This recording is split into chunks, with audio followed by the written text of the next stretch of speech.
نحمده ونصلي على رسوله الكريم اما بعد فاعوذ بالله من الشيطان الرجيم بسم الله الرحمن الرحيم رب اشرح لي صدري ويسر لي امري واحلل عقدة من لساني يفقهوا قولي آمین یا رب العالمین۔ عہد حاضر میں اسلامی انقلاب برپا کرنے کے لیے کیا طریقہ کار اختیار کیا جائے، اس کے ضمن میں ایک تو اس اعتبار سے کہ قرآن مجید میں فرمایا گیا کہ لقد کان لکم فی رسول اللہ اسوۃ حسنہ، اے مسلمانوں تمہارے لیے اللہ کے رسول کی شخصیت میں ایک عمدہ مثال ہے۔ تو اگرچہ ہم دیکھتے ہیں کہ جو انبیاء اور رسل ہیں ان کے طریقہ ہائے کار میں تھوڑا تھوڑا اختلاف نظر آتا ہے۔ حضرت ابراہیم کا منہاج کچھ اور نظر آتا ہے، حضرت موسیٰ کا منہاج قدر مختلف ہے، حضرت عیسیٰ کا منہاج قدر مختلف ہے، تفصیل میں جانے کا موقع نہیں ہے، لیکن منہاج محمدی صلی اللہ علیہ وسلم یہ جس قدر واضح طور پر سیرت النبی صلی اللہ علیہ وسلم، چونکہ یہ تو صرف 1400 برس پرانی بات ہے نا، تاریخ کا سورج نصف النہار پر چمک رہا تھا، یہ کوئی پری ہسٹورک ایرا نہیں ہے، لہذا اس کے بارے میں تو کوئی اشتباہ نہیں ہے، ہر چیز بالکل واضح ہے۔ سیرت جو ہے آپ کی بعثت کے بعد سے لے کر اور آپ کی حیات طیبہ کے اختتام تک ہر چیز جو ہے بالکل کلیئر سامنے ہے۔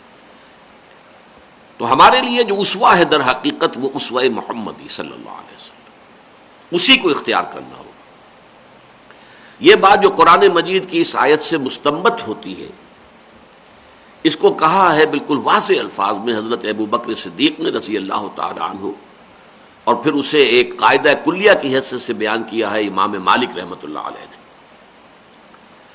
حضرت ابوبکر صدیق رضی اللہ تعالی عنہ نے جب نامزد کیا حضرت عمر کو اپنے جانشین کی حیثیت سے، تو ایک خطبہ ارشاد فرمایا۔ اس خطبے میں یہ الفاظ تھے، ان ھذا الامر، یہ جو خلافت کا معاملہ ہے جس کے لیے میں جانشین بنا رہا ہوں اپنی جگہ اپنے انتقال کے بعد عمر کو، ان ھذا الامر لن یصلح آخرہ الا بما صلح بہ اولہ، اس کا جو آخری دور کا معاملہ ہوگا وہ درست نہیں ہو سکے گا مگر اسی طریقے پر جس طریقے پر کہ پہلے دور کا معاملہ درست ہوا۔ اب پہلا دور ہے حضور کے فوراً بعد خلافت علی منہاج النبوہ، اور آخری دور ہے جو قیامت سے پہلے کل روئے ارضی پر خلافت علی منہاج النبوت کا نظام قائم ہونا ہے۔ اب اس میں تفصیل میں نہیں جا سکتا، ان میں احادیث جو ہیں ہم نے نوید خلافت کے عنوان سے لاکھوں کی تعداد میں وہ احادیث چھاپ کر جو ہے پھیلائی ہیں عام کی، تو وہ احادیث بالکل صریح ہیں۔ تو اول اور آخر، اول خلافت قائم ہوئی کس طور سے؟ قائم تو سارا نظام محمد نے کیا صلی اللہ علیہ وسلم، خلفائے راشدین نے تو پھر اس کو کیری کیا، آگے بڑھایا، چلایا، انقلاب برپا کیا محمد نے صلی اللہ علیہ وسلم۔ اسی طریقے پر لن یصلح آخر هذه الامہ الا بما صلح به اولها، اور پھر اس کو امام مالک رحمۃ اللہ علیہ نے، امام دار الہجرہ، امام مدینہ، انہوں نے فرمایا لن یصلح آخر هذه الامہ الا بما صلح به اولها، ہرگز درست نہیں ہو سکے گی اس امت کے آخری دور کے حالات مگر اسی طریقے پر عمل پیرا ہو کر جس طریقے پر کہ پہلے حصے کے حالات درست ہوئے تھے۔ تو یہ میں نے آپ کے سامنے وہ دلائل رکھے ہیں جن کی روح سے ہمارے لیے لازم ہے کہ ہم سیرت النبی میں جو ہمارے سامنے منہاج انقلاب آیا ہے قدم بقدم دیکھیں۔ جہاں تو حالات میں کوئی تبدیلی نہ ہو وہاں تو جو کا تو اسی قدم کو اسی طور سے اختیار کرنا لازم ہے، جہاں حالات میں تبدیلی ہے دیکھنا ہوگا کہ اس تبدیلی کا تقاضا کیا ہے۔ اب آئیے، سب سے پہلا قدم تھا دعوت، دعوت ایمان کی بذریعہ قرآن، اس کے لیے تمام ممکنہ ذرائع ابلاغ جو بھی حاصل کیے جا سکتے ہوں ان کا استعمال، پہلا قدم۔ اسے ہمیں جو کا تو رکھنا ہے۔ قرآن ہمارا میڈیم آف دعوت کا جو مرکز و محور ہے، ذریعہ ہے، وہ قرآن ہے۔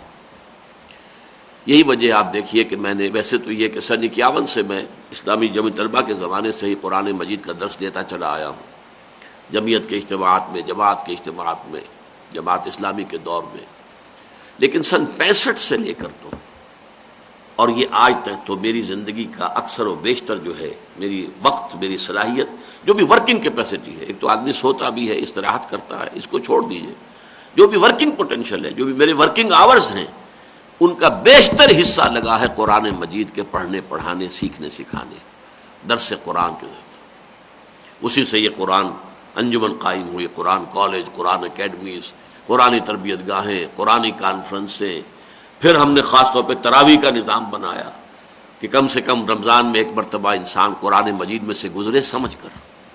یہ سارا کام کیوں کیا؟ اسی لیے کیا کہ منہج انقلاب نبوی کے مطابق دوبارہ انقلاب اسلامی کو برپا کرنے کے لیے پہلا قدم یہی۔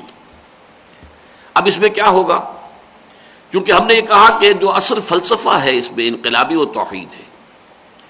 توحید کے دو پہلو ہیں، اعتقادی اور توحید کی جو کرولریز ہے کہ جن کی در حقیقت جن سے کہ وہ انقلابی نظریہ وجود میں آتا ہے۔ اعتقادی طور پر وہاں اس کی زیادہ ضرورت تھی، آج ہمارے ہاں اس کی اتنی زیادہ ضرورت نہیں ہے، اس لیے کہ سب لوگ اس اعتقادی طور پر جو ہے بہرحال اللہ کو مانتے ہیں، توحید کو مانتے ہیں۔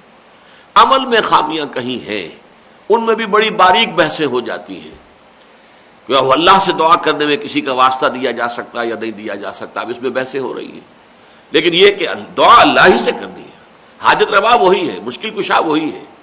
جو لوگ جاتے بھی ہیں قبروں پر وہ بھی کہتے ہیں کہ ہم وہاں پہ جا کر اصحاب قبر سے تو کچھ مانگنے نہیں جاتے، دعا تو ہم اللہ ہی سے کرتے ہیں۔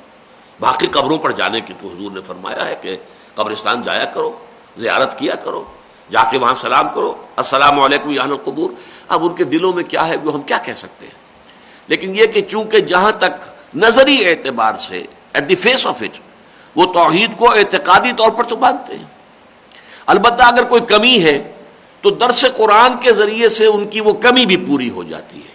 جب یہ بات قرآن مجید میں واضح ہو جاتی ہے کہ مشکل کشا اس کے سوا کوئی نہیں، حاجت روا اس کے سوا کوئی نہیں، دعا اس کے سوا کسی سے نہیں کرنی، فرشتے ہیں لیکن یہ کہ فرشتوں سے آپ دعا نہیں کر سکتے، اسی طرح اولیاء اللہ کی ارواح ہو کہیں لیکن آپ ان کو پکار نہیں سکتے، آپ ان سے مدد طلب نہیں کر سکتے، آپ تو اللہ کو پکاریں گے۔ تو گویا کہ اگر کہیں اعتقادی اعتبار سے چور دروازوں سے شرک جو ہے وہ ہمارے ذہنوں میں اور ہمارے دلوں میں آ بھی گیا ہے تو درس قرآن جو عام آدمیوں کے لیے ہے اس سے اس کا ازالہ ہوتا چلا جاتا ہے۔ البتہ جو آپ کا ایلیٹ ہے، پڑھا لکھا طبقہ ہے، اس میں ضرورت اس بات کی ہے کہ اس توحید کے انقلابی تصور کو زیادہ ایمفیسائز کیا جائے۔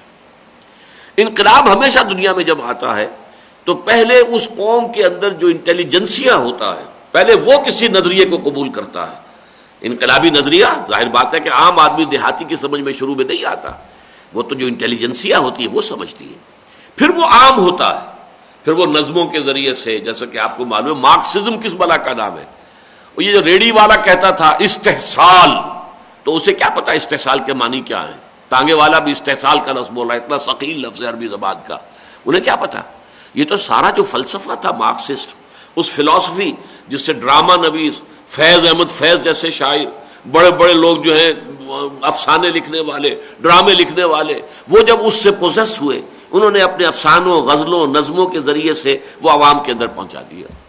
تو سب سے پہلا ہدف ہوتا ہے جو کسی معاشرے کا انٹلیکچوئل ایلیٹ ہے اس کے لیے لازم ہے کہ جدید ٹرمینالوجی میں ری انٹرپریٹڈ فلسفی دین کا، جس کے لیے کہ علامہ اقبال کی کتاب جو ہے it's the first attempt of its kind, پہلی کوشش، یوں سمجھیے کہ جدید علم کلام کا یہ قاعدہ ہے، پرائمر ہے، reconstruction of religious thought in Islam, اس لیے کہ آپ کو انٹیلیجنسیا تک اسلام کے عقائد کو پہنچانے کے لیے جس طرح کے دلائل کی ضرورت ہے، جس طریقے کی اپروچ کی ضرورت ہے، وہ علامہ اقبال نے اپنے خطبات میں اختیار کی۔ ان کی بعض نتائج سے اختلاف ہے، ہو سکتا ہے، وہ کوئی نبی نہیں تھے، رسول نہیں تھے، معصوم نہیں تھے، لیکن یہ کہ ان دی رائٹ ڈائریکشن، صحیح رخ پر وہ پہلی کوشش ہے۔ اس حوالے سے یہ دونوں پہلو جو ہیں ہمیں سامنے رکھنے ہیں۔ اس لیے میرے درس کے بارے میں بعض لوگوں کا یہ شکایت ہوتی ہے، یہ آپ کا درس کا لیول اونچا ہوتا ہے، عام آدمیوں کی سمجھ سے بالا تر ہوتا ہے۔ حالانکہ میرے درس کی مجالس میں عوام بھی آتے ہیں، اور اللہ کا شکر ہے میں نے کبھی کسی کو محسوس نہیں کیا کہ وہ پرٹربڈ ہو کہ اس کی سمجھ میں بات نہ آ رہی ہے. اس لیے کہ جب میں تقریر کرتا ہوں تو ریپیٹ کرتا ہوں. ایک بات اگر مشکل انداز میں آئی ہے تو اس کو آسان انداز میں بھی کوشش کرتا ہوں کہ دوہرا دوں.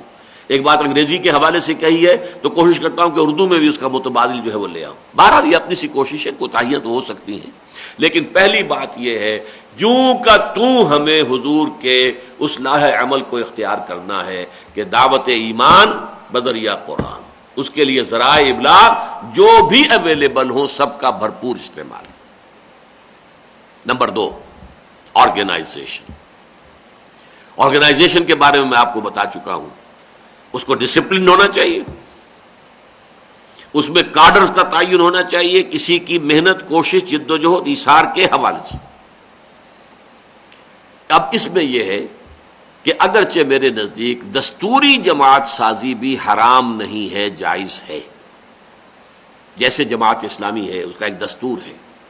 جو شخص بھی جماعت کا رکن بنتا ہے وہ اس دستور کی اطاعت کرنے کا عہد کرتا ہے، اس کا حلف اٹھاتا ہے، تب وہ جماعت کا رکن بنتا ہے. تو گویا کہ جماعت کا اس کے اندر بھی ایک ڈسپلن ہے، لیکن وہ شخصی بیعت نہیں ہے. نہ مولانا مودودی نے خود بیعت لی تھی، نہ آج قاضی حسین احمد صاحب کے ہاتھ پر بیعت ہے. شخصی بیعت نہیں ہے. وہ بیعت کس کی ہے؟ دستور کی ہے. دستور کی روح سے جو امیر ہوگا اس کا کہنا مانیں گے، اس کی اطاعت کریں گے. تو ڈسپلن کا تقاضا تو پورا ہو جاتا ہے، اس لیے میں اس کو بیعت ماننے کو تیار ہوں. وہ دستوری بیعت ہے، لیکن 3 درجے جو ہے شخصی بیعت افضل ہے. تو ہم افضل کو چھوڑ کر مفضول کو کیوں اختیار کریں؟ سب سے پہلے افضلیت کیا ہے؟ قرآن میں ذکر جو ہے وہ تو در حقیقت شخصی بیعت کا ہے. حدیث میں ذکر جو ہے وہ تو شخصی بیعت کا ہے. حضور کے ہاتھ پر بیعت کی گئی ہے، وہ دستور کے ہاتھ پر بیعت نہیں گئی، کسی دستور کا حلف نہیں اٹھایا گیا. گویا کہ نصوص جن کو ہم کہتے ہیں، قرآن اور حدیث، یہ نصوص ہیں. تو منصوص بیعت جو ہے وہ شخصی بیعت ہے. پھر سیرت میں ہم دیکھتے ہیں حضور نے بیعتیں لی ہیں، تو گویا کہ مسنون یہ بیعت جو ہے وہ شخصی بیعت ہے. پھر تیسرا یہ کہ حضور کے دور سے لے کر کم سے کم 20ویں صدی کے آغاز تک 1300 برس تک مسلمانوں کا جو اجتماعی ادارہ بھی قائم ہوا وہ شخصی بیعت کی بنیاد پر ہوا. گویا کہ ہماری ہسٹوریکل ٹریڈیشن ہے، یہ معصور ہے، یہ ہماری روایات میں ہے. اگر تزکیہ نفس کے لیے کوئی تنظیم قائم کی گئی یا کوئی انتظام کیا گیا تو بیعت کی بنیاد پر، بیعت ارشاد جسے کہتے ہیں. حکومت قائم ہوتی تھی بیعت کی بنیاد پر. حکومت کے خلاف بغاوت کرنے کے لیے کھڑے ہوتے تھے تو بیعت کی بنیاد پر. حضرت حسین میدان میں آئے، کیونکہ یزید کی خلافت کو انہوں نے چیلنج کیا کہ یہ درست نہیں ہے، لہذا انہوں نے بیعت لی. وہ بیعت کرنے والے مڑ گئے، انہوں نے بیعت جو ہے فسخ کر دی، تو اس کا وبال ان پر ہوگا. حضرت حسین پر کوئی الزام نہیں آتا رضی اللہ تعالی عنہ. پھر یہ کہ آپ کو معلوم ہے کہ پچھلی صدی میں جب یہ کولونیل سیلاب آیا ہے عالم اسلام میں اور سب مسلمان حکومتیں اس میں بہہ گئی ہیں، تو جتنی بھی ریزسٹنس موومنٹ شروع ہوئی ہے وہ سب بیعت کی بنیاد پر. مہدی سوڈانی سوڈان میں بیعت کی بنیاد پر انگریزوں کے خلاف جہاد کیا. انہوں نے جہاد کرنے کے لیے پہلے منظم چاہیے نا، قوت، تنظیم، جماعت، بیعت کی بنیاد پر. سنوسی لیبیا میں اطالویوں کے خلاف جہاد کیا، بیعت کی بنیاد پر تنظیم. امیر عبد القادر الجزائری انہوں نے فرانسیسیوں کے خلاف جہاد کیا، بیعت کی بنیاد پر تنظیم. امام شامل روسیوں کے خلاف جہاد کیا، بیعت کی بنیاد پر تنظیم. ہندوستان میں سید احمد بریلوی رحمۃ اللہ علیہ، جن کا ارادہ انگریزوں کے خلاف جہاد کا تھا لیکن ابتدا وہ کرنا چاہتے تھے اور کی انہوں نے جو سکھوں کے خلاف جہاد سے، انہوں نے بھی بیعت کی بنیاد. اس صدی کے آغاز میں مولانا ابوالکلام آزاد نے جماعت بنائی 1913 میں، حزب اللہ، بیعت کی بنیاد پر. 1930 میں یہ فتنہ جو ہے قادیانیت کا، اس کی سرکوبی کے لیے علماء نے جماعت بنائی. امیر شریعت مقرر کیا تھا اللہ شاہ بخاری رحمۃ اللہ علیہ کو، بیعت کی بنیاد پر. اور ان کے ہاتھ پر بیعت کرنے والوں میں بہت بڑے بڑے علماء تھے. مولانا انور شاہ کاشمیری جیسا رحمۃ اللہ علیہ بیہقی وقت، اور مولانا احمد علی لاہوری جیسا شیخ وقت، انہوں نے بھی بیعت کی ہے عطا اللہ شاہ بخاری کے ہاتھ پر. تو یہ ہے معاملہ. ہاں مولانا مودودی نے جماعت قائم کی تو بیعت کی بنیاد پر نہیں کی. البتہ علامہ اقبال اپنی زندگی کے آخری دور میں سن 35-36 میں جمعیت شبان المسلمین کے نام سے جو ایک جماعت بنانا چاہتے تھے وہ بیعت کی بنیاد پر تھی. بالفعل اس کا آغاز نہیں ہو سکا، لیکن اس پر اگر آپ معلومات حاصل کرنا چاہیں تو علامہ اقبال کی آخری خواہش کے نام سے ہمارا کتابچہ چھپا ہوا ہے جس میں اس کی پوری تفصیل درج ہے. وہ بھی بیعت کی بنیاد پر قائم کرنا چاہتے تھے. صرف اس میں ہم نے دیکھا کہ مولانا مودودی نے جو ہے وہ بیعت نہیں لی، لیکن پھر ہم نے تنظیم بنائی ہے، تنظیم اسلامی، وہ بیعت کی بنیاد پر ہے. وہی حدیث متفق علیہ، بایعنا رسول اللہ صلی اللہ علیہ وسلم علی السمع والطاعۃ فی العسر والیسر والمنشۃ والمکرہ وعلی عثرۃ علینا وعلی الا ننازع الامر اہلہ وعلی نقول بالحق اینما کنا لا نخاف فی اللہ لومۃ لائم. ہم نے وہی حدیث جو ہے اس میں ایک لفظ کا اضافہ کیا، انی ابایعک علی السمع والطاعۃ فی المعروف. اطاعت جو اب ہوگی حضور کے بعد وہ مطلق نہیں ہے کہ جو حکم بھی وہ دے وہ ماننا پڑے گا، نہیں، وہ شریعت کے خلاف حکم نہیں دے سکتا. وہ کہہ دے میں نماز منسوخ کرتا ہوں تو نہیں، اس کی بیعت کر دی جائے گی. نماز منسوخ نہیں ہو سکتی. میں روزے منسوخ کرتا ہوں، وہ نہیں کر سکتا. تو فی المعروف، انی ابایعک علی السمع والطاعۃ فی المعروف، باقی پوری حدیث وہی ہے، فی العسر والیسر والمنشۃ والمکرہ وعلی عثرۃ علی وعلی لا انازع الامر اہلہ وعلی نقول بالحق اینما کنت لا اخاف فی اللہ لومۃ لائم. تو یہ ہے میرے نزدیک حضور کا چھوڑا ہوا اسوہ. اس پر تفصیل سے پہلے گفتگو ہو چکی ہے. حضور کو کوئی بیعت لینے کی ضرورت نہیں تھی. آپ تو اللہ کے نبی، اللہ کے رسول تھے. آپ کی اطاعت تو ہر حال میں ہر کلمہ گو پر فرض تھی. وما ارسلنا من رسول الا لیطاع باذن اللہ. کسی ایڈیشنل فارمل معاہدے کی ضرورت نہیں تھی حضور کو. رسول ہونے کے ناطے جو ہے آپ کی اطاعت فرض تھی. لیکن نہیں، آپ نے پوسٹیریٹی کے لیے، بعد میں آنے والوں کے لیے اسوہ چھوڑا ہے. لقد کان لکم فی رسول اللہ اسوۃ حسنہ. تیسری چیز تربیت کے وہی اصول ہوں گے. ہمیں جہاں بھی موقع ملا ہے، اگر جمعہ جو میں نے آپ کو بتایا تھا وہ کس لیے تھا؟ در حقیقت تعلیم قرآن کے لیے.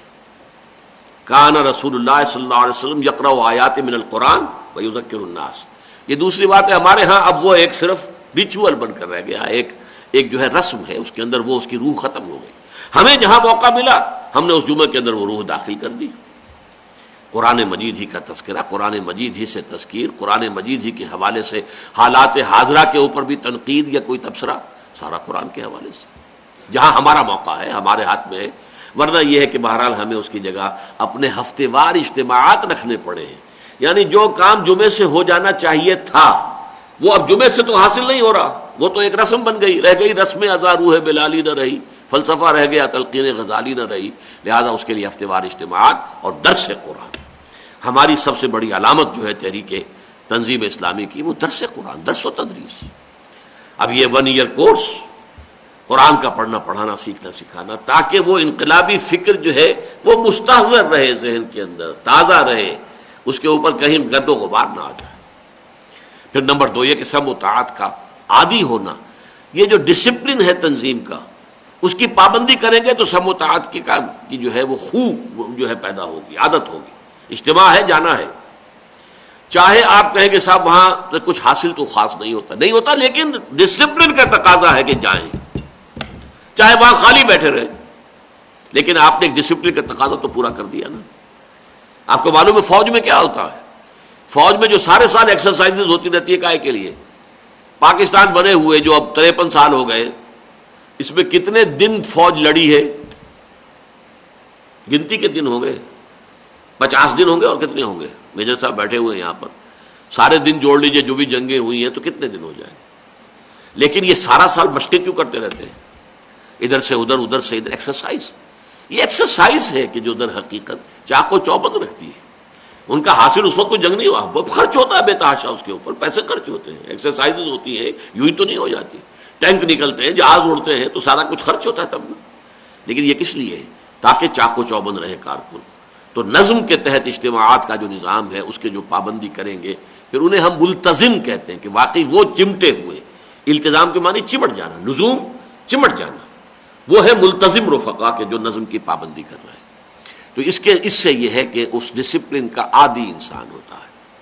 تیسرا، ایمان بالآخرہ کے حوالے سے تن من دھن. اب اس میں ظاہر بات ہے کہ مختلف لوگوں میں فرق رہے گا، کس درجے ایمان پینیٹریٹ کر گیا ہے، ہر شخص کے اندر اس کا معاملہ علیحدہ ہوگا، کس شخص کے اندر کتنی گہرائی اس ایمان کی ہے، کس شخص کے دل میں کتنا یقین پیدا ہو چکا ہے کہ اصل زندگی آخرت کی زندگی ہے، لہذا اسی مناسبت سے وہ ایثار کرے گا، قربانی کرے گا، جان دے گا، جو بھی کرے گا۔ اس میں ہم کوئی جو ہے ایک لاٹھی سے، اندھے کی لاٹھی سے سب کو ہانک نہیں سکتے، نہ یہ صحابہ میں ایک جیسا معاملہ تھا، ضعفاء بھی تھے، ان کے ہاں تو آپ کو منافق بھی تھے، ہمارے ہاں تو اس طرح کا معاملہ تو نہیں ہے، اس لیے کہ کسی شخص میں ایسی چیز دیکھتے ہیں تو اسے تنظیم سے نکال دیتے ہیں، تو وہاں تو تنظیم سے نکالنے کا سوال نہیں تھا، تنظیم سے نکالنے کے معنی ہوتے کہ وہ کافر ہو گیا، لہذا وہ تو مرتد ہوتا، اسے قتل کرنا پڑتا، لہذا وہاں وہ نکالنا نہیں تھا، لیکن مسلمانوں کی اپنی جمعیت کے اندر منافق موجود تھے، عین وقت پہ ظاہر ہو جاتے تھے، ضعفاء بھی تھے، کمزور بھی تھے، جن سے کہ مختلف مواقع پر مختلف کمزوریاں صادر ہو جاتی تھیں، اور وہ بھی لوگ تھے جو ہم وقت ہمتن لگے ہوئے تھے، وہ لوگ بھی تھے جو اپنا کچھ کاروبار بھی کرتے تھے، دھندا بھی کرتے تھے، تجارت بھی کرتے تھے اور کام بھی کرتے تھے، ایسے بھی تھے جنہوں نے ایک دکان کے اوپر دو آدمیوں نے مل کر جو ہے ساجھا کر لیا اور کہا کہ ایک دن میں جو ہے دکان پر بیٹھوں گا، تم حضور کی صحبت میں رہنا، اور تو اگلے دن جو ہے تم دکان پہ بیٹھنا، میں سارا دن حضور کی صحبت میں گزاروں گا۔ تو یہ آپ کو مختلف چیزیں مل جائیں گی۔ کچھ وہ لوگ تھے جو ہمہ وقت کارکن ہو گئے تھے، جنہیں آپ اصحاب صفہ کہتے ہیں، وہ بیٹھے ہوئے ہیں، کچھ آ گیا کہیں سے صدقہ خیرات تو کھا لیا، ورنہ نہیں، بھوکے سو رہے ہیں، لیکن حضور کی صحبت سے متمتع ہو رہے ہیں۔ انہی میں سے 70 کو حضور نے بھیج دیا تھا، کیونکہ نجد کے قبائل نے دعوت دی تھی کہ آپ ہمارے ہاں کچھ اپنے مبلغ بھیجیے جو ہمیں قرآن پڑھائیں، دین سکھائیں، اور پھر دھوکے سے ان سب کو شہید کر دیا، ایک آدمی ان میں سے بچ کر آیا تھا، انہی میں سے تھے وہ ہمہ وقت کارکن تھے۔ فرق یہ ہے کہ آج اگر آپ کسی کو اپنے ہاں ہمہ وقت کارکن رکھیں گے تو اسے کچھ نہ کچھ تنخواہ دینی پڑے گی، اس کے اخراجات، وہاں کوئی تنخواہ نہیں تھی، ان اصحاب صفہ کی کوئی فیملیز نہیں تھی، ان کی کوئی شادیاں نہیں تھی، ان کے کوئی نکاح نہیں تھے، ان کے کوئی بچے نہیں تھے، ذات اپنی تھی نہ چھڑی، اس چھڑی ذات کو اگر کھانے کو مل گیا تو کھا لیا، نہیں تو بھوکے سو گئے۔ اور حضرت ابو ہریرہ تو یہ فرماتے ہیں کہ میرا حال یہ ہوتا تھا کہ فاقے کی وجہ سے مجھ پر غشی طاری ہو جاتی تھی، بے ہوشی، اور لوگ یہ سمجھتے تھے مدینے والے کہ شاید انہیں مرگی کا دورہ پڑا ہے، تو وہ آ کے الٹے میری گردن کے اوپر پاؤں رکھ کے دباتے تھے، تو یہ اور مصیبت کہ اصل میں وہ سمجھتے تھے کہ مرگی کا دورہ ہوا، اس زمانے میں ہوگا یہ خیال کہ مرگی کا دورہ جسے پڑا ہو اس کی گردن کو اگر دبایا جائے تو اس سے پھر وہ دورے کے اثرات ختم ہو جاتے ہیں، تو الٹی ان کی گردن جو ہے وہ اس کو دباتے تھے پکڑ کر اپنے پیروں تلے، حالانکہ ان کو وہ در حقیقت فاقے کی وجہ سے جو ہے وہ بے ہوشی یا غنودگی طاری ہوئی تھی۔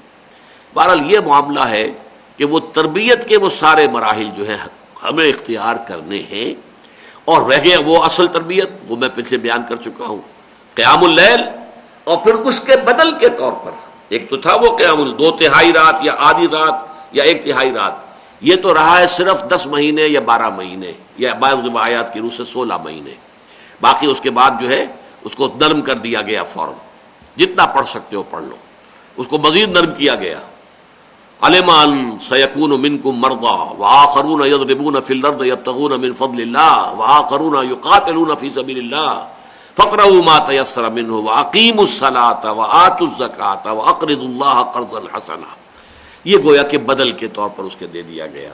ہاں جو ہمت کرے، جس کے لیے بھی اللہ تعالیٰ آسان بنا دے، وہ تہجد کی نماز کا بھی التزام کرے، رات کو کھڑا ہو، ان ناشیۃ اللیل ہی اشد وطئا واقوم قیلا، یہ ہمارا نظام رہے گا۔ باقی نماز ہے، اقیم الصلاۃ لذکری، روزہ ہے تاکہ اپنے نفس کے تقاضوں، حیوانی اور جبلی تقاضوں پر کنٹرول حاصل کرے، زکوٰۃ ہے، انفاق ہے، صدقات ہے تاکہ مال کی محبت دل سے کھٹچی جائے۔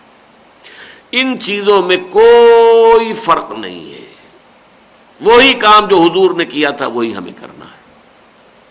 دعوت ایمان بذریعہ قرآن، اپنے فلسفے نہیں، اپنی تصانیف نہیں، اپنی تقاریر نہیں، ہاں قرآن کو سمجھانے کے لیے تقریر ہمیں کرنی پڑتی ہے، یہ دوسری بات ہے، کیونکہ قرآن عربی زبان میں ہے جو ہماری لوگ نہیں سمجھتے، اس کا مفہوم واضح کرنا، جبکہ حضور کے لیے یہ تھا کہ قرآن آپ پڑھتے تھے، آپ خود عرب تھے، آپ کی زبان عربی تھی، جن سے آپ مخاطب تھے وہ عرب تھے، ان کی زبان عربی تھی، تو از دل خیزت بر دل ریزت، اس کی کوئی تشریح کرنے کی لمبی چوڑی ضرورت ہی نہیں تھی۔ لیکن یہ کہ میڈیم قرآن، تنظیم بیعت کے ذریعے سے، تربیت کا وہی نظام، اب چوتھا مرحلہ آتا ہے، اس میں کچھ فرق ہوگا۔ چوتھا مرحلہ ہے پیسو ریزسٹنس۔ وہ پیسو ریزسٹنس وہاں فوری طور پر تو نہیں، 3 سال تک تو وہ صرف وربل جو تھی پرسیکیوشن ہوئی تھی، اور وہ بھی حضور ہی پر سینٹرڈ تھی۔ چوتھے سال سے فزیکل پرسیکیوشن شروع ہوئی، مار پیٹ، جو بھی ہم اس کی تفاصیل کچھ نہ کچھ دیکھ چکے ہیں۔ ہمارے ہاں مسئلہ اب یہ بن گیا ہے کہ وہاں تو در حقیقت جو شخص کہتا تھا لا الہ الا اللہ، اس کو مار پڑتی تھی۔ اب لا الہ الا اللہ کہنے پر تو مار تو نہیں پڑتی۔ اگر آپ 1000 دانے کی تسبیح لے کر بیٹھ جائیں چوک میں اور دھونی روا کر وہاں بیٹھ کر لا الہ الا اللہ کا جو ہے وہ ورد شروع کر دیں، تو لوگ تو دودھ جلیبی پیش کریں گے آپ کو، وہ مارے گا آپ کو۔ ہمارے ہاں اس وقت جب تک کہ وقت کا نظام یہ نہیں سمجھے گا کہ یہ ہمارے لیے خطرہ بن گئے، اب اس وقت تک وہ ہمیں نہیں چھیڑے گا۔ البتہ پیسو ریزسٹنس کی کہاں ضرورت پیش آئے گی وہ سمجھ لیجئے۔ اس وقت جب کہ وہاں صحابہ کو لا الہ الا اللہ پر مار پڑ رہی تھی، شریعت کے احکام نہیں تھے، شراب حرام نہیں تھی، پردہ لازم نہیں تھا، سود حرام نہیں تھا۔ ہمارے پاس آج شریعت موجود ہے، شریعت پر عمل کرنے میں ہمیں مار پڑتی ہے۔ آپ شرعی پردہ گھر میں نافذ کیجئے اور آپ کا بائیکاٹ شروع ہو جائے گا، آپ اپنے برادری میں نکو بن جائیں گے، باہر نکال دیے جائیں گے، آپ کو اپنی بچیوں کے رشتوں کا جو ہے وہ لالے پڑ جائیں گے، آپ کے بیٹوں کو بھی کوئی جو ہے رشتہ دینے کو تیار نہیں ہوگا۔ کیجئے، رشوت لے رہے تھے اور خوب اللے تھللے تھے، پراٹھے اور انڈے کھا رہے تھے ناشتے میں، اب رشوت ختم کر دی، چھوڑ دی، تو اب سوکھی روٹی بمشکل مل رہی ہے، گھر والے آپ کے دشمن ہو جائیں گے۔ یہ کہاں کا تقویٰ کا حیضہ انہیں ہو گیا، باقی دیکھو فلاں بھی ہے، فلاں بھی ہے، بڑی لمبی داڑھی ہے، رشوت لو لیتا ہے، اس کو کیا ہو گیا ہمارے باپ کو یا ہمارے شوہر کو؟ آپ کو جنگ جو ہے گھر میں لڑنی پڑے گی۔ کسی سودی ادارے میں ملازم تھے یا سودی کاروبار کر رہے تھے، سودی ادارے میں بینک میں 15,000 روپے تنخواہ مل رہی تھی، اب وہ چھوڑ دیا، کہیں 5,000 روپے کے اوپر جو ہے اکاؤنٹنٹ ہوئے، اب گھر والے کیا کریں گے؟ لڑائی لڑیں گے کہ نہیں آپ سے؟ یہ ساری مار پڑے گی آپ کو شریعت پر عمل کرنے میں، لیکن یہ مار ایسی ہے جیسے کہ پولیس میں کہا جاتا ہے کہ ایسی مار مارو جو نظر نہ آئے، اندر کی مار ہو، اندر کا درد ہو، اندر کی چوٹ ہو۔ یہ چوٹ اندر ہی اندر لگتی ہے، اپنے ہی خاندان والوں کو معلوم ہے، اپنے آس پاس کے لوگوں کو معلوم ہے، پبلک میں اس کا جو ہے مظاہرہ نہیں ہوتا۔ پبلک میں تو مظاہرہ اسی وقت ہوگا جب کہ ہم چیلنج کرنے کے لیے میدان میں آئیں گے، اور جو اقتدار اعلیٰ ہے وقت کا وہ سمجھ لے گا کہ واقعتاً یہ اب ہمارے لیے خطرہ ہے، پھر لاٹھی چارج بھی ہوں گے اور پھر جو ہے جیلوں میں بھی ٹھونسے جائیں گے۔ تو اس وقت جا کر وہ جو پیسو ریزسٹنس ہے وہ بہت زیادہ نمایاں ہو جائے گا۔ ان حالات میں، موجودہ حالات میں، جب کہ آپ خاص طور پر ایک مسلمان معاشرے میں کام کر رہے ہوں، تو فوراً ابتدائی دعوتی مرحلے میں کسی بھی اس طرح کے تشدد کا یا پرسیکیوشن کا کہ جس کے نتیجے میں آپ کا وہ صبر جو ہے نمایاں ہو کر اجتماعی سطح پر نگاہوں میں آ جائے لوگوں کی، وہ ممکن نہیں ہے۔ اب آگے آئیے، ایکٹیو ریزسٹنس کیا ہوگی؟ ایکٹیو ریزسٹنس وہی نہیں انل منکر کے لیے اب کھڑے ہو جانا۔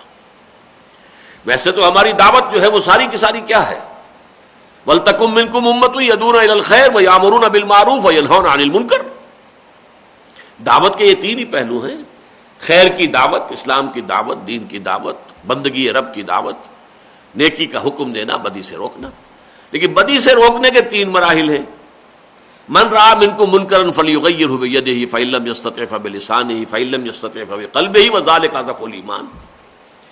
تو ظاہر بات ہے کہ اضعف الایمان سے تو نکل آئے ہیں وہ لوگ جو ایک دین کی اقامت کی جد و جہد میں شریک ہوئے۔ کس لیے ہوئے؟ انہیں برائی سے نفرت ہے، کفر سے نفرت ہے، کفر کے خلاف بغاوت کرنے کے لیے، ایک جد و جہد کرنے کے لیے وہ ایک جماعت میں، تحریک میں شامل ہوئے۔ لیکن جب تک طاقت کافی نہیں ہے، باللسان کریں گے، صرف امر بالمعروف بھی نہیں، منکر بھی، بالید نہیں ہوگا، طاقت کا استعمال نہیں ہوگا۔ طاقت کا استعمال ہوگا جب ہم ایکٹیو ریزسٹنس کا فیصلہ کر لیں، جب ہم یہ طے کر لیں کہ اب ہمارے پاس اتنی طاقت ہے کہ ہم اس پورے نظام کے ساتھ ایک ٹکر مول لے سکتے ہیں۔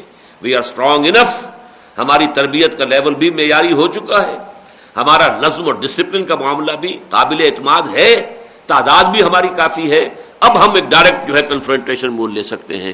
تو پھر ہم کیا کریں گے؟ نہی عن المنکر بالید، بدی کو روکنے کے لیے طاقت کے ساتھ. اب یہ کام ہم نہیں ہونے دیں گے، یہ بینک نہیں چلنے دیں گے، گھیراؤ کریں گے ہم، نہ کسی کو گھسنے دیں گے نہ کسی کو نکلنے دیں گے. چلاؤ ہم پر گولیاں، مارو لاٹھیاں، آپ پھینکو آنسو گیس، نہیں اٹھیں گے یہاں سے. یہ پھر آپ کے صبر کا امتحان ہوگا. واقعتاً کس قدر ارادہ کتنا ہے، گولیاں بھی چلیں گی. اس حوالے سے یہ ہوگا طریقہ ہمارا جو کہ اقدام کا ہوگا، جو حضور نے جو isolation of Quraish, political isolation and economic blockade of Mecca کیا تھا، وہ یہاں پر اس معاشرے میں ہوگا نہی عن المنکر بالید، ایک چیلنج کے ساتھ. ابھی تو ہم باللسان کر رہے ہیں، مظاہرہ کرتے ہیں خدا کے لیے یہ کام نہ کرو، یہ سودی معاملہ جو ہے ختم کرو، لیکن ہم یہ چیلنج نہیں کرتے کہ ہم اسے اب نہیں چلنے دیں گے. جب ہم کہیں گے ہم نہیں چلنے دیں گے، تب در حقیقت وہ پھر چیلنج ہوگا، وہ پھر ہوگا ایکٹیو ریزسٹنس، وہ ہے اقدام کا مرحلہ. اب اس کے بعد جو ہے ایک شکل جو حضور صلی اللہ علیہ وسلم کی حیات طیبہ میں ہمیں ملتی ہے، وہ دو طرفہ جنگ ہے. وہ ایکٹیو ریزسٹنس جو 1 سال کی ہم دیکھ چکے ہیں، ایک پوری نشست میں نے اس پر صرف کی تھی، پورا 1 سال، رمضان سن 1 ہجری سے لے کر رمضان سن 2 ہجری تک، جو 8 مہمیں، 4 سریے اور 4 غزوات، یہ ایکٹیو ریزسٹنس تھی حضور کی. اس کے نتیجے میں آرمڈ کانفلکٹ شروع ہو گیا. اے 6 years لانگ وار جو شروع ہوئی ہے 17 رمضان سن 2 ہجری سے، اور آخر میں ختم ہوئی ہے تقریباً 10 رمضان سن 8 ہجری کو، فتح مکہ. لیکن یہاں کیا ہوگا؟ وہاں 2 طرفہ جنگ تھی، یہاں صورتحال جو ہے انتہائی اہم ہے، جس کو آپ سمجھ لیں. یہاں زمین و آسمان کا فرق واقع ہو چکا ہے حالات میں. وہ کیا ہے؟ نمبر 1، وہاں ایک طرف ایمان اور اسلام تھا، ایک طرف کفر تھا. آج مسلمان ممالک میں آپ کام کریں گے تو ادھر بھی اسلام ہے، ادھر بھی اسلام ہے. کافر تو وہ بھی نہیں ہے، نہ بھٹو کافر تھا، نہ ایوب خان کافر تھا، نہ یحییٰ خان کافر تھا، نہ بے نظیر کافر تھی، نہ حسنی مبارک کافر ہے، نہ حافظ الاسد کافر تھا. اللہ ذالک. ایک بات، اس سے سوال یہ پیدا ہوتا ہے کہ آیا جو نام نہاد مسلمان ہوں ان کے خلاف تلوار استعمال ہو سکتی ہے یا نہیں ہو سکتی؟ یہ علمی مسئلہ ہے.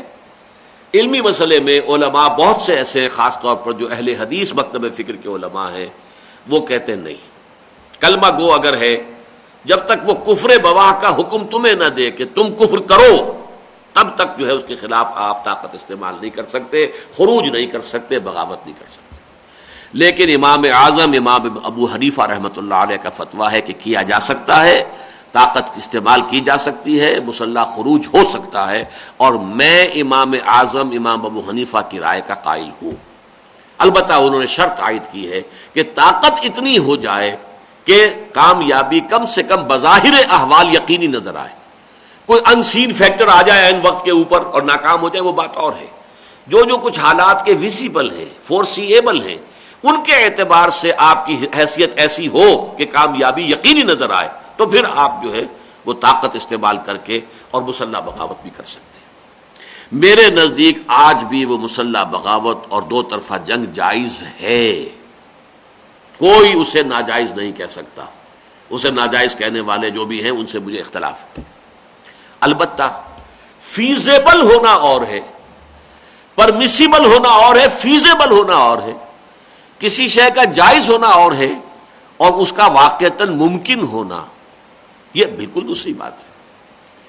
اس حوالے سے غور کرتے ہیں تو ہمارے سامنے ایک بڑا فرق آتا ہے. حضور کے زمانے میں نہ تو کوئی مرکزی حکومت قائم تھی جزیرہ نماء عرب میں، نہ کوئی اسٹینڈنگ آرمیز تھیں کہ لاکھوں کی فوجیں ہوں، ہتھیار بند ہوں، ایئر فورس اور یہ اور وہ اور ملٹری اور پیرا ملٹری اور یہ اور وہ، کچھ نہیں تھا. جبکہ آج حکومت ہے، حکومت ویسٹڈ انٹرسٹ کی حفاظت کرتی ہے. حکومت میں وہی بیٹھے ہوتے ہیں کہ جو ویسٹڈ انٹرسٹ کے طبقات ہیں، پریویلیج کلاسز، اور وہ سٹیٹس کو چاہتے ہیں، وہ تبدیلی نہیں چاہتے، وہ انقلاب کا راستہ روکیں گے لامحالہ. اور فوج جو ہے وہ ان کا حکم ماننے کی پابند ہے. وہ اگر حکم دیں گے تو وہ گولیاں چلائیں گے. اس اعتبار سے معاملہ بہت ان ایکول ہو گیا. عوام نہتے اور وہاں ادھر اس مقابلے میں فوج منظم مسلح، اور نہ صرف فوج، ایون ایئر فورس. ہما ایک شہر تھا شام کا کہ جہاں جیسے یہاں جماعت اسلامی کا مرکز ہے منصورہ، تو وہاں بہت بڑا مرکز الاخوان کا تھا، اخوان المسلمون کا. تو انہوں نے ایئر فورس سے حافظ الاسد نے بمبارڈمنٹ کر کے پورے کو تہس نہس کر دیا. کئی ہزار اخوانی ایک دن میں ختم کر دیے چند گھنٹوں کے اندر. یہ تو ہو سکتا اگر فرض کیجئے ابھی مالا کنڈ میں اگر 15-20 ہزار آدمی جو ہے وہ ڈٹ گئے ہوتے، جبکہ حکومت نے اب شروع کر دیا تھا اپنی شو آف فورس، تو ہو سکتا تھا اوپر سے ہوائی جہازوں کے ذریعے سے یا جو ہیلی کاپٹرز کے ذریعے سے بمباری کر کے ختم کرتے. لیکن غیر ممکن ہے. اس لیے اتنا ان ایکول ہونے کی وجہ سے فیزیبل نہیں ہے. دوسری طرف آئیے، ایک بڑی تبدیلی آئی ہے پازیٹو سائڈ پر. حضور کے زمانے میں کوئی تصور یہ نہیں تھا کہ حکومت علیحدہ شے ہے اور ریاست علیحدہ شے ہے، بلکہ حکومت حضور کے بہت بعد تک بھی یہ تصور نہیں تھا. آج سوشل ایوولوشن کے پروسیس کے نتیجے میں آج ہم یہ جانتے ہیں کہ حکومت اور شے، ریاست اور شے. ریاست پاکستان علیحدہ ہے، حکومت اس کا ایک ادارہ ہے، انتظامی ادارہ ہے. ریاست کے 3 پلرز، چوتھا بھی شمار کر لیتے ہیں لیکن 3 پلرز عام طور پر، ایگزیکٹو، جوڈیشری اور لیجسلیچر، مقننہ، انتظامیہ اور عدلیہ. یہ 3 پلرز ہیں ریاست کے. اور آپ کو معلوم ہے ہمارے ہاں ریاست کا ہیڈ صدر ہوتا ہے، حکومت کا ہیڈ پرائم منسٹر ہوتا ہے، ریاست کا ہیڈ صدر ہوتا ہے. تو ریاست اور حکومت 2 جداگانہ چیزیں ہیں. اور آج یہ تصور ہے کم سے کم جہاں پر کسی بھی درجے میں جمہوری نظام قائم ہے، جیسے کہ ہمارا ملک ہے، ٹوٹی پھوٹی لنگڑی لولی جمہوریت ہے ہمارے ہاں. ہمارے ہاں بیسک رائٹس ہیں، سٹیزنز کے رائٹس ہیں، رائٹ آف ایکسپریشن، میں جو کہنا چاہوں کہنے کا مجھے حق ہو، رائٹ آف ایسوسیشن اور آرگنائزیشن. ہم جماعت بنا سکتے ہیں، ہم نے تنظیم اسلامی جماعت بنائی ہے، بیعت کی بنیاد پر بنائی ہے. ہمارے دستور نے ہمیں اس کا حق دے رکھا ہے. ہم جلسے کر سکتے ہیں، الا یہ کہ دفعہ 144 کسی وجہ سے نافذ ہو، جلسے کر سکتے ہیں، جلوس نکال سکتے ہیں، بشرطے کہ کوئی توڑ پھوڑ نہ ہو. یہ سارے حقوق ہمیں حاصل. سعودی عرب میں ایسا نہیں ہے. سعودی عرب میں جماعت بھی نہیں بن سکتی. لیکن اس وقت جو میں گفتگو کر رہا ہوں وہ سعودی عرب کے حوالے سے نہیں، یا ان ممالک کے حوالے سے نہیں کہ جن میں پولیس اسٹیٹ قائم ہے اور بڑا ٹوٹلیٹیرین نظام ہے، وہ ان کے لیے پھر مسئلے علیحدہ ہو جائیں گے. لیکن وہ ملک جیسے مثلا ملیشیا ہے، اس میں ایک جمہوری نظام ہے اور خاصا بہتر جمہوری نظام ہے، ہم سے بہتر ہے.